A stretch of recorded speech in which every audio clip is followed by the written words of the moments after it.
And this is one of the biggest problems that we have in ministry. And this problem we're going to look at and resolve it tonight in 3 minutes. Romans chapter 12. Romans chapter 12. Now, we're going to read the entire, maybe 10 to 12 verses. But we got one verse we're going to key on, but I have to give you the whole point. We're going to talk about ministry, but we're going to key on one verse. Let's begin with verse 1 of Romans chapter 12. I beseech you, therefore, brethren, by the mercies of God, that ye present your bodies a living sacrifice, holy and acceptable unto God, which is your reasonable service. And be not conformed to this world, but be... Go ahead. But be ye transformed by the renewing of your mind, that ye may prove what is that good and acceptable and perfect will of God. Okay, now, the responsibility of ministerial assignment is that you're not proving yourself. You can't prove yourself in this case of ministry. You have to prove the perfect, acceptable will of God. Just because you don't like cigarettes, you don't have to beat people up because they're smoking cigarettes. Because the Bible is not telling us whether or not you should smoke Winston's or Marlboros. Just leave them alone and let God deal with them. God said, don't destroy your temple. That's what God said.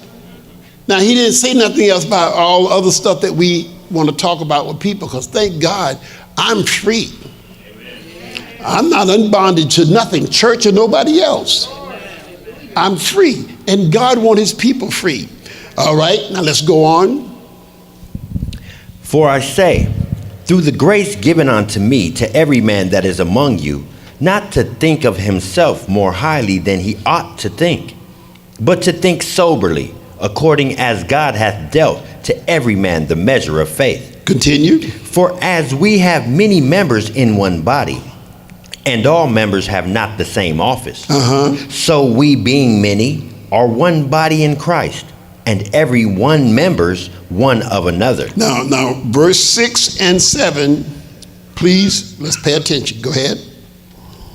Having then gifts differing according to the grace that is given to us, whether prophecy, let us prophesy according to the proportion of faith, or ministry, let us wait on our ministering, or he that teacheth on teaching, or he that exhorteth on exhortation.